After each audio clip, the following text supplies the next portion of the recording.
biggest mistake most agencies make. It's not giving HR enough shine and not investing enough in the HR team. It's unfortunately one of the biggest mistakes that ends up causing agencies to kind of shrink. One of the things I talk to agencies a lot about is if you're going to scale, you need to consistently market yourself. You do a fantastic job marketing for your clients, but you're not doing it for yourself. What's the biggest leadership responsibility that you had to relinquish or delegate to grow effectively? Whatever job that you're doing, just make sure that you're replaceable at some point, and then you can move to the next level up. One of the most important things I think they need to do is figure out how to get as far away from client work as possible. Because if you're stuck in that world, it's just so hard to do the other things that you really want to do. Welcome back to another episode of Growth Unlocked. I'm your host, Kieran Cron.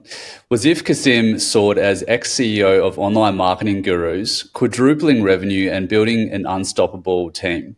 Now specialized as a consultant for digital agencies, he's here to share the raw truth on scaling fearlessly and leading boldly in today's digital landscape. Waz, thanks a lot for joining us. Awesome to be here, man. Thanks for having me. Yeah, let's do this. So kicking things off was with, kind of winding the clock back a bit. I mean, I'm curious to hear, what was your earliest exposure to business or entrepreneurship, and how did that shape your approach to scaling companies later in life? Yeah, man, it's one of those things I have to think about a fair bit, right? It's funny because growing up, I grew up around my parents who were very sort of work for corporate companies. So entrepreneurship wasn't really a thing in my immediate family, but I'd seen my uncle sell leather in India and tree trunks and just random stuff, right? So I'd just been in passing exposed to it, but never was deeply involved in it. But it always intrigued me. It's how do they make so much money doing selling metal? It's weird. It was usually the most, unexciting of businesses. And I noticed those people were doing really well. I'm like, wow, that's strange. But, so I was kind of surrounded by it to some extent, but never paid attention to it. But the only time that I got quite deep into it was when one of my brothers actually started their own consulting business. It was a bit of an IT consulting business, probably about 20 years ago, I think. And he kind of said, hey, look, I need some help. And you're going to do the sales and marketing stuff. I'm like, okay.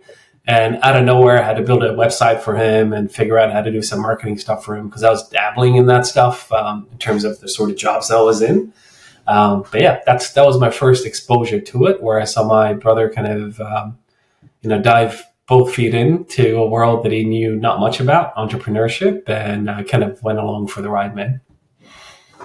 It's a pretty cool story. It actually reminds me a little bit about how I got kind of thrown into sales without, really even kind of thinking about it or even imagining myself in that role back about sort of 12 years ago before I joined the Yellow Pages. But it's funny how life kind of throws you in these different directions. And I don't think I've ever really met a salesperson or a business leader that ever really imagined to get themselves in the position that they are today. It just kind of happens, right? For the most part.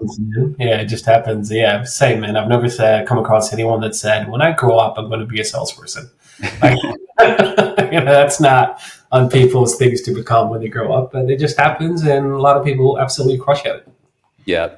But you know what? I think they set out to be that way. But from my experience, I do feel like most people, not all, would really benefit from having a period of their life where they go through in sales, right? Because it teaches you really key life skills in terms of how to actually ask really thoughtful questions, how to be an active listener, how to think deeply, how to problem solve, how to build relationships. There's so many transferable skills from sales that I think people can apply to all walks in life and other roles that they take in the future. Man, I can't agree more, man. I can't remember who it was in early on in my career. I never wanted to be a salesperson for the longest time. I graduated in 2003. I was in the States, went to uni in the States, and then graduated around the time when 9/11 happened and the economy was terrible. A couple of years later that it happened, I just couldn't find a job. I wanted to get into marketing real bad. That's what I'd done. Just couldn't find a job and tried marketing, and eventually got a sales job. And I can't remember who it was that told me. They said, look, this is the best thing that's going to happen to you in your career. I know you're going to hate it, but sales is one of those skills that will be useful for you for the rest of your life. Because as you mentioned, man, whatever job you're in, doesn't matter if you're in finance, IT, account management, you're always selling to some extent, right? You're selling to your peer to get that, your boss to get that promotion, or whatever it is, right? So super useful skill, and kind of looking back, couldn't be more lucky that I fell into sales as a first job at Dell, and just calling people, cold calling people, and back in the days when it was just a phone book, right? Just it was just a list of people. You just had to cold call and sell them stuff. It was amazing, but you Mm. learned a lot through the process. Yeah, and probably build up a lot of resilience throughout that process as well, right? Yeah, man. Yeah, a lot of tears, a lot of tissues, but yeah, all good. That's a fact. So was you led OMG, your online marketing guru, through a pretty rapid growth, phase of growth. Was there a core belief about leadership that guided your decisions during that expansion? Man, it was funny, right? Like, like everyone in life, you're kind of shaped by the experiences that you've had in life, right? And throughout my journey, in terms of getting up to where I was at OMG, like anyone, I had some fantastic bosses, and I had some absolutely horrible bosses, right? That I just wouldn't want to go to work, right? I would just have this sick feeling in my stomach trying to go to work and deal with that person. It was just horrible, right?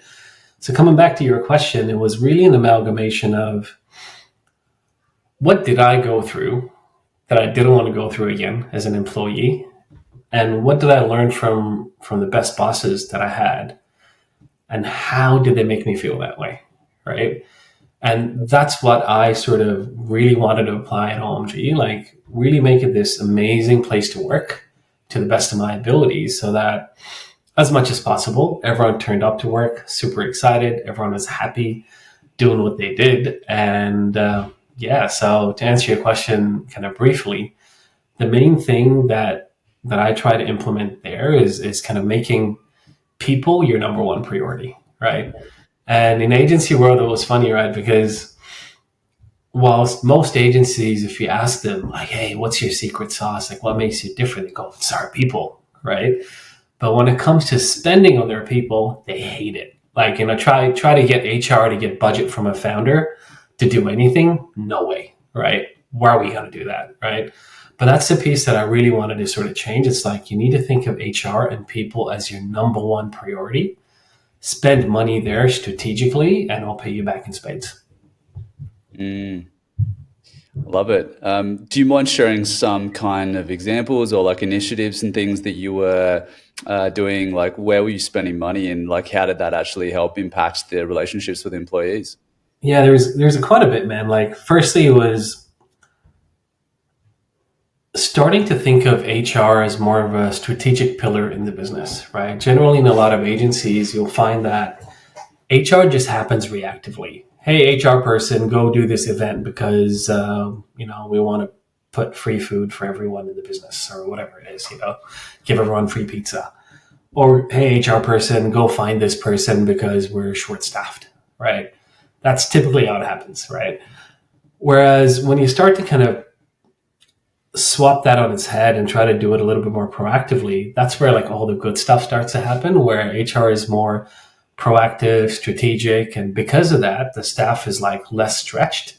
So what happens often in agency world is agencies just wait too long to deal with the people issue. It might be, they might onboard, say, 10 clients and go, oh, snap, like we don't have people to do the job. And then, and then for a long period of time, the current staff are stretched too thin in terms of work. Their work quality goes down. They literally hate their lives because they're stretched too thin. And as a result of that, clients churn and employees churn because they don't like being there, right? So instead of that, when you flip it on its head and always hire a little bit ahead, then everyone's happy, work quality is good, and all that sort of stuff. So that's one example of one of the things that I ended up doing. I said, look, we need to build an internal recruitment agency, right? We need money for that because right now, with the growth that we have, we're not able to find people fast enough, or as is common in agency life, you've had some really good staff that you've found, You've trained them up. They've just gotten good. It's about the 12-month mark. Someone else comes in, poaches them by giving them 30 grand extra, and they're gone, right? So to kind of combat both those forces, which is just natural people leaving due to being poached, right? Plus the incoming growth coming in due to new accounts and all that sort of stuff, always be ahead with recruitment. And the only way to do that is by building your own internal recruitment engine where you're just headhunting every day. Just like how most agencies have a sales team, which is really important because we need to put money on the board, right? Equally important, especially when you get to kind of a size of say 20 to 25 employees, you need to have a dedicated recruiter. They're just every single day, they're just headhunting. Like they're reaching out to 30, 40 candidates, saying hello, building relationships, tapping them on the shoulder to build those relationships and eventually get them on board when they're ready. So that costs some money to answer your question. Like that's one big initiative. Number two is really treating offshoring in a strategic manner. How do we leverage kind of offshoring and kind of leverage resources offshore and build a proper office offshore to help with our long-term growth? And number three is even simple things, man, like proactive promotions, right? Don't wait till an employee says, hey, boss, I've been doing a really good job for the last 12 months. Give me a raise. It's like the best way to lose someone, right? If someone's performing really well, you need to go and reward them proactively and give them a pay bump, pull them in, give them a pat on the back, reward them proactively, pay bump, and, title raise, so on and so forth. All this stuff requires money, right? Because if you've got 150 staff and you got to give all of them a pay bump, it adds up to the millions pretty quickly, right? So all this requires budget, but as far as you space it out and have thought about it in a strategic manner, it all works out for the better. Yeah.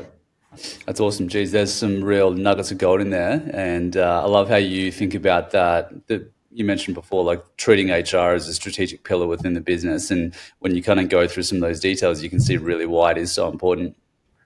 Yeah, man, it's funny. I mean, if I were to summarize the biggest mistake most agencies make, especially when they're past the 20 employee mark, it's not giving HR enough shine and not investing enough in the HR team. It's unfortunately one of the biggest mistakes that ends up causing agencies to kind of shrink because they grow and then they think it's going to continue the way it's always continued, but then it doesn't because they come across cultural issues, they come across capacity issues, and they kind of self-destruct in many ways and they shrink.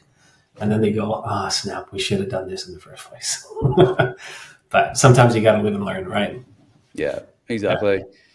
And so it makes me wonder, how do you nurture a sense of culture and build that culture when a team does grow quickly across multiple countries, across the world? Oh, man, it's like trying to grow culture virtually is tough. It's not impossible, but it's tough. We've all been through COVID and we try to make the most of it with all the virtual games and all that sort of stuff. But there is nothing better than that kind of in-person physical contact, just hanging around with people in person, right? But having said that, you're always going to have remote employees, be it remote locally or remote offshore, right? And in terms of building that culture, whoever it is that's remote, you got to make them feel like they're part of the team, right? So every single meeting they got to be part of, every single weekly company wide catch up, they got to be part of, right? You got to make sure that you're designing things for kind of remote first and then bring it into the office. Don't make remote a afterthought, if that makes sense, right? And that's one of the main issues. Like you often find that, and it's happened to all of us in the past where we jump into a meeting and then later on we realize, oh, damn, we forgot to include that person from offshore, right? And then they feel completely left out. When people feel left out, they disconnect, they're not engaged, and they don't give their best quality work because they feel like no one cares about them, right? So if you have remote people, the simple thing is just involve them like you would anyone else that's sitting beside you, like all the meetings that you have, all the catch-ups that you have. Just always put them in your mind first in terms of keeping them up to date on stuff, and then things kind of get better when you do that. But obviously, as much as possible, like try to have, if they're offshore or, kind of remote, just catch up with them as much as you can, right? So I think that one of the things that often founders forget is that what they do is what will be mirrored by everyone else in the business. So if you have remote employees, local or offshore, the founder should actually catch up with them often, whether it's like, every couple of weeks. So one of the things I used to do was I used to catch up with, we had about 80 people offshore, right? And 150 locally. Every single week I had like a Friday, it was called the CEO lottery, where via Slack, there was this cool app called Donut. I don't know if anyone's used Donut, but Donut would automatically pair me up with a new employee that I haven't caught up with in the last few months, right? And that's how I kept tabs on kind of creating connections with people that I hadn't met with before. And honestly, just being there and caring enough to meet someone that I've never met before, is probably brand new to the business. Just little things like that causes a lot of that kind of culture, helps the culture improve. And if the person from the top's not doing it, no one else will do it. And that's why I always made a point to do that. Like I would catch up with someone new every single week in that manner via the Donut app. But at the same time, I would just walk around the office. And whenever I had a free block, I'd just go say hi to someone, right? I'd strike up a conversation with someone. It didn't matter if I knew them or not. But when people see that happening, they feel important, right? And they're like, they want to give their best. But yeah, culture is all in the little things. And if you haven't read the book already, there's this book called Culture Code by Daniel something. I forget his last name, but one of the best books you'll read. And a lot of the things that I learned from there, I actually applied to my previous roles and was amazing. Mm. Yeah, it's one of those kind of things that I noticed when I was working at HubSpot, that they did really well, probably better than a lot of companies. And I think that kind of speaks truth. One of the reasons why they've been so successful is, and that's actually one of the kind of things that candidates will refer to when we're going through a recruitment process is like, what's attracted you to apply for this role? They can name a bunch of things, but like one of them that will come up as a recurring theme was, I read your culture code, I've seen the deck. Yep. And that's actually one of the things that happened to me as well when I was going through the recruitment process. I was like, the fact that it's documented and it goes into a lot of detail, it's codified. Yeah, they kind of use this acronym. It's a little bit cheesy, but HEART, HEART. Humble, empathetic, adaptable, remarkable, and transparent. But I think like having that kind of code or that reference point is really powerful, because it allows people to self-identify or even like not identify with that culture. So it can kind of help you to bring in the right candidates, but then it also gives you almost like a North Star compass in terms of what you're looking for outside of just the typical skills and attributes and experience that you're looking for, because that culture fit is really important, right? To make sure that people get along with each other and everyone's kind of on the same page from a values perspective. 100%, man. Like, honestly, probably one of the most important things is the culture fit, because often you'll find like amazing performers, like A+ candidates or whatever it is, but they're not a good culture fit. And then all you need is one of them, and then the bad culture spreads like wildfire. It is really toxic. So yeah, that whole, I'd rather a good culture fit that's a C player than a bad culture fit that's an A player any day. Interesting. Yeah. Okay. It's fascinating. Have you come across times where you're like, oh, that's so strong, I think they'd be a great performer, but like you've really got to challenge yourself to go the other way? This is like literally 2 weeks ago. I was helping out one of my clients find a specific candidate for a role that they're after. And came across this absolutely kind of gun candidate, but I knew immediately, culture fit wise, just terrible. Like it wouldn't, like again, like he would do really, really well in some organizations. And hats off to the person for that. Whereas in other organizations, it wouldn't fit. And that's why, like, equally for him as it is for the business, culture fit is so important, because the candidate won't enjoy it otherwise, and the business won't enjoy it either. So it's not a good two-way relationship. So yeah, super, super important. Yeah, 100%. I guess like looking back on the journey, I mean, were there any big kind of failures or missteps that, when you look back now in hindsight, were pretty crucial in setting up um, the agency to be really successful?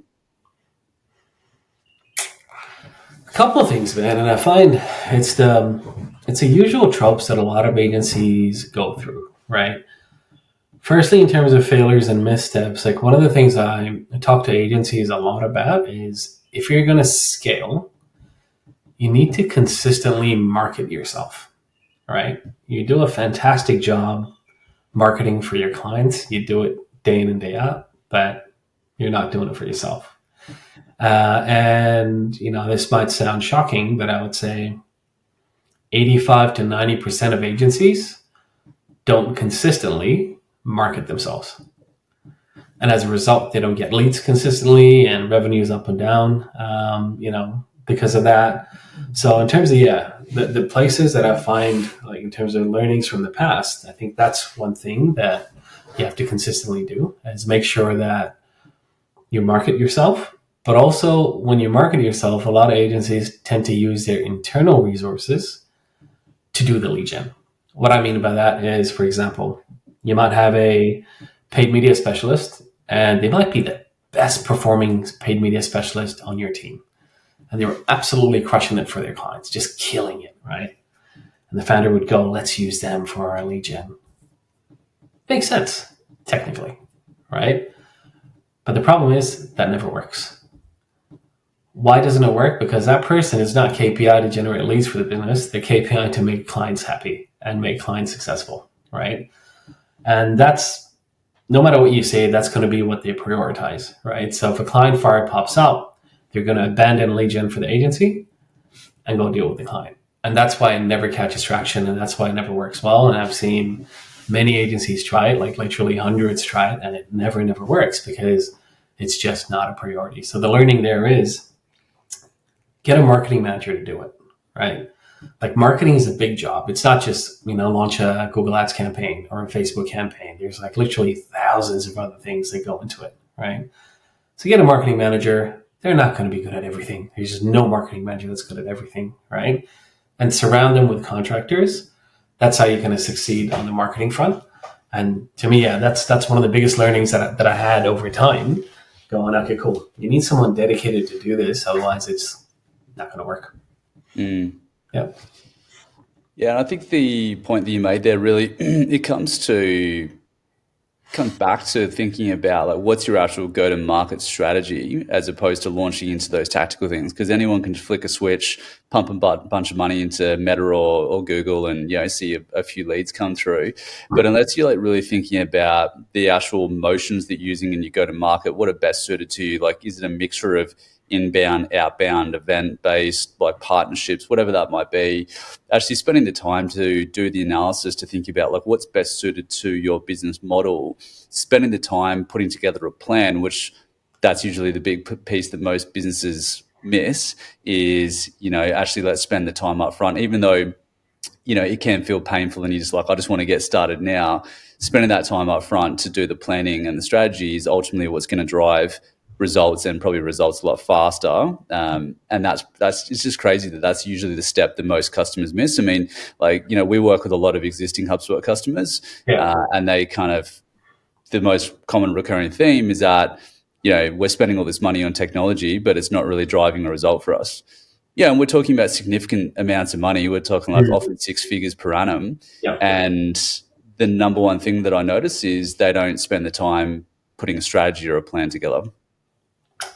It's true, man. And, kind of tied to that, you mentioned HubSpot as well. Like sometimes like they don't even have the time often to sit down and think about whether what they're doing is actually working or not, right? Often, if you ask a lot of agencies, and I literally speak to hundreds every year, I often ask them the question, hey, which marketing channels is working for you? And how much revenue have you generated from each marketing channel? Honestly, out of those 100, maybe I can think of one person who knew the answer to that question. They had no idea how many legitimate leads they were getting per channel and how many of those leads actually converted deals won. This is where the beauty of HubSpot is, right? Like, unless you know what's happening and what's working, you can't improve stuff, right? And that's why having like a really good single source of truth that connects sales, marketing, and kind of customer service is so important. And that's the other thing. Like the one thing that I've seen with agencies that have scaled really, really, really well and efficiently are those that had a single source of truth, like a HubSpot, that kind of showed everything end to end and also showed the kind of ROI across every effort along every step of the way as well. Yeah, 100%. It's something that I was wondering as well. I mean, like you spoke about some of those examples there around sort of tracking pipeline per channel, et cetera, and revenue. What other kind of guiding metrics do you typically rely on, I guess, gauge with a client of yours if they're like actually ready to scale just beyond the revenue numbers? Yeah, it's like the first thing that I really look at, and I tell this to a lot of my prospects and clients as well, is can the client service function run without them? Right. And that's probably the biggest issue that a lot of agency founders have. They're just too in the trenches with client service and putting out fires every single day. And because of that, they just can't focus on like growing their business strategically. And they're just going around in circles, right? Like a dog chasing its tail. So that's one thing I always look at. Like, can the delivery function actually run without you? And if it can't, what do we need to do to get you away from it? And who's the who we need to find to plug into that situation so they can take over it, right? And that's a bit of a process in itself. Might be someone internally that we can bump up, might be someone external that we need to bring in, right? But that's one of the biggest things I look for. The second thing I look at is, are they ready to sacrifice short-term profits for long-term growth, right? There are some agency founders that will not let profits dip below a certain amount no matter what, right? But the reality is, if you're going to go on growth, like a growth phase, you have to dip into profits every 3 to 4 years, because you got to dip in and you got to be okay. And it's planned kind of profit depletion. It's like intentional, right? Where you're going to go, I'm going to double down on growth the next 18 months. And I'm going to be okay with profits being a lot lower than expected, because that's what it takes to get to the next level, right? Otherwise, I'm going to be stuck here forever. That's the other thing. Like, I find that, some are open to it. Some are like, cool, I know I need to do that. Whereas others don't want to do it. And that's okay. Like, then they're probably not one of those agencies that will scale, right? And not every agency needs to scale. Not every agency wants to scale. But if you want to scale, that's what you need to do. Yeah, I can imagine it's probably a tough pill to swallow when you're trying to say, take money out of your own pocket to right now to see the success in the future. So, yeah, I get it. Yeah. And then marketing spend's the other one, man. Like, generally, when I'm speaking to agencies, the ones that really, and this kind of connected to profit, right? Because marketing ends up being a big spend. The ones that kind of typically spend about, or open to spending about 15% of their monthly revenue on marketing, are the ones that succeed. Again, that's a bit of a thing that I look at to see if people are ready to take things to that next level. Yeah, it's one of those age-old things. I think that's a stat that I remember reading a long time ago, is that businesses should typically be willing to or able to invest at least 10% of their revenue to achieve their goals in the future. That's it, man. And in agency space, it's probably a lot more because it's so competitive. Like, you have agencies that are probably investing 100, 200K per month. And these are independent agencies, not your big, globals. 100 to 200K per month on Google Ads. Just throwing money at it, where your typical agency might struggle to spend 5 to 10K, right? So it's like, you got to be very open and willing to compete, but also compete in the right areas, because you don't want to be going up against in an area where someone's spending 100K, your 10K is not going to go far. You got to be smart about where you spend your money to. Yep. Yeah, it's a good point. I mean, on that topic of, I guess, relinquishing control, a lot of founders do struggle with that, to let go of certain responsibilities. I guess what's the biggest leadership responsibility that you had to relinquish or delegate to grow effectively when you're at OMG? Man, like I was involved in a fair few things, right? HubSpot was my baby at OMG. I put it in, kind of grew like it from being like a 25-person implementation to, kind of 200 plus. And across sales, marketing, account management, finance, like I was involved literally every day in HubSpot. So that was one of them where, I don't know where I learned this from, but someone told me this a long time ago. It's like, whatever job that you're doing, just make sure that you're replaceable at some point, and then you can move to the next level up, right? It's like, make sure that you're not the only bottleneck and you're not the only person who can do the thing. Make sure you're training someone else up to be able to do the thing. You manage them, you teach them, you coach them, and then you decide to do something else in the business, right? So I always had that mentality. So even with HubSpot, for example, the first couple of years is all me across sales, marketing, everything. And then I trained a couple other people to do it. And they became the leads on the HubSpot side of things. And then they got too busy, and then I hired a dedicated HubSpot specialist to do the thing. And then that team kind of grew. We had 2 or 3 HubSpot specialists, right, eventually. But that's one thing that, because it was so close to me and I just love HubSpot, I think it was very hard for me to kind of let go of it, but eventually did. And that was really, really good. Same thing across marketing. I was leading up a lot of the marketing efforts at OMG, and then I decided to sort of find the next person to groom to become head of marketing. Boy, that took a few goes. Like, I think I went through about 3 different marketing managers in a fairly short amount of time, which is kind of heartbreaking each time because you do your best to find the best candidate, and then it doesn't work out for whatever reason. But I then found someone who was an absolute gun, and she just crushed it. Nice. I guess pivoting and shifting gears a little bit, from a personal perspective, how do you stay grounded and protect your mental and physical well-being when overseeing, pretty significant growth and I guess just constant demands from being at the top of the business? Man, to be honest, I didn't do that well enough, eh? Like I, ended up, like the good thing was because I have a family and kids, to some extent I have a automatic switch off button, right? Because you go home, kids overtake your life, and then you couldn't work even if you wanted to, right? But one of the things that, I think back and I wish I had done better, but in some ways it's a little bit tricky when you're in that sort of a position in an organization trying to do the thing you're trying to do, is I wish I'd spend more time with the family, because usually, it was a long commute. I would leave at roughly 5 a.m., 5:30 a.m. in the morning. I would get to the office probably around 7:30. And then I'd leave the office at 5:30, get back home at 7:30. Kids were asleep by then, right? So that's a piece that I'm like, oh, I wish, I had done something differently then. But through everything, you learn stuff. And that's why over the last 3 years, I've gone the opposite direction, where anything after 3 p.m. is just family time, right? And you kind of learn from some of those things that you've been through. It was funny. Like, it really hit home for me a couple years ago. My younger son is 7. On his first day of school, he held up this sign. It's like a sign that says, "My first day of school." I look at my wife and go, "Hey, we didn't do this for Zane, our older son." She's like, "No, we did. You just weren't there." I'm like, "Oh, snap."